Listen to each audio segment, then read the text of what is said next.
Hi, this is part one of the Trills video, and I wanted to start out with showing you what a trill can look like on the page. I'm sure you've seen it many times, and then how to interpret it.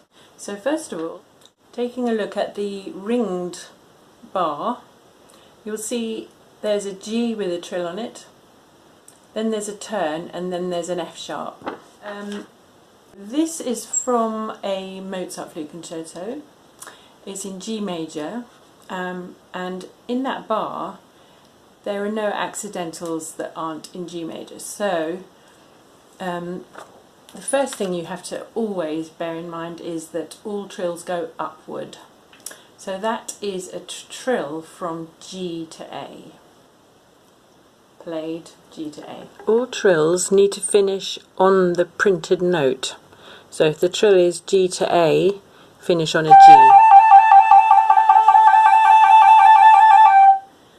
And then the bit after it is a turn. I'll show again.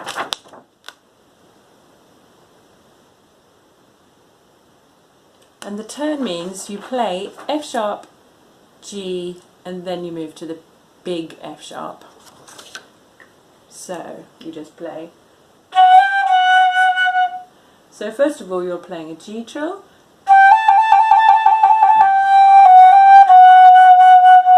followed by the turn going to the F sharp. The next part of this video is going to be some just basic trill fingerings to practice and a way to practice them. This uses the Trevor Y practice book technique. It's a page called Trills, which if you have the separate book is page 31. Trevor's very handily put a little practicing pattern there for you. The example he gives, you're practicing F to G trill. So give yourself a slowish beat, da, da, da, da, like that, and then I will just take you through that one.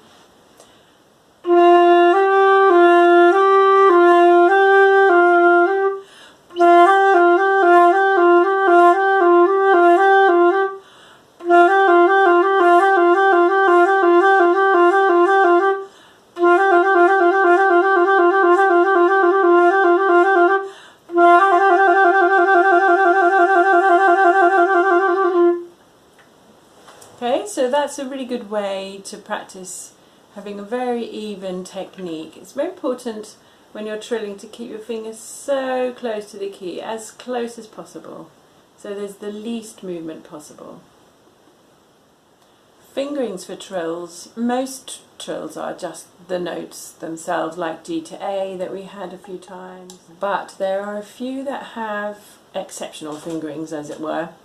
So for example, D2e Fingering, you don't use your little finger like you would if you were playing D to E like that. You don't do that, you just do that. So if you're practicing Trevor's method, just do it all like this. So I'll just see if I can play that and you can see my fingers moving.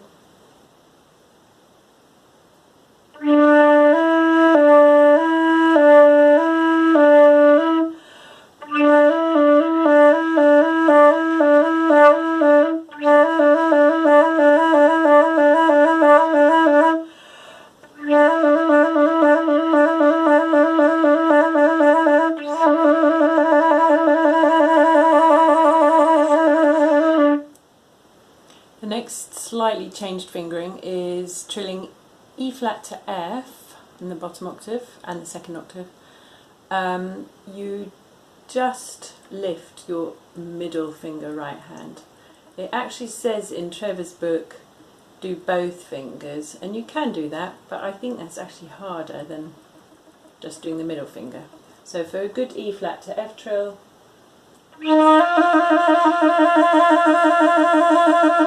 the next one I would like to mention is E to F sharp trill.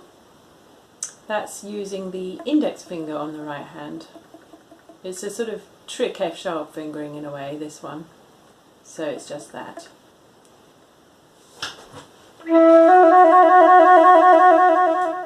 The next one is F to F sharp. You finger F sharp and then you trill with F. So the F sharp finger stays on.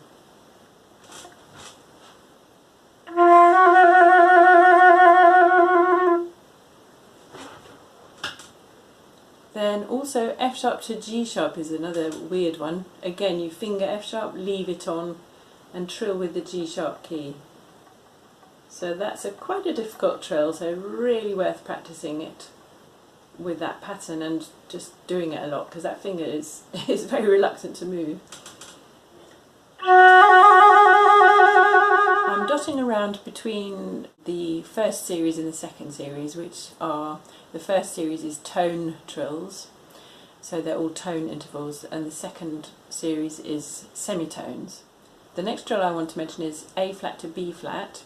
You have to have your thumb on the B flat key at the back, and finger A flat, which is the same as G sharp of course, and then you trill with your middle finger in amongst all that lot of fingers.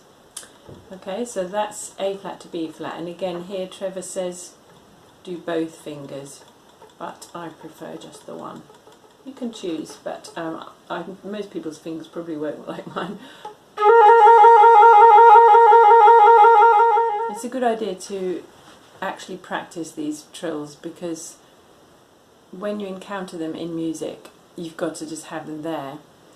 I mean, of course, occasionally there's going to be a weird trill that you hardly ever need, but on the whole, all the ones that semitones and tones in both the bottom octaves are pretty common, because you're going to be playing in a key like, let's say in E flat major, you're going to need probably E flat to F trill, G to A flat trill, and so on. So just so you're prepared. And also the other thing about trill practicing is it's actually a really condensed way of practicing your general finger technique actually.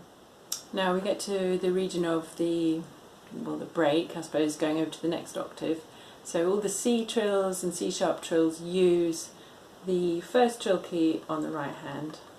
So C sharp to D trill is that, and also C to D trill is finger C and trill with that. If you want to play C sharp to D sharp or D flat to E flat, it's the two trill keys together.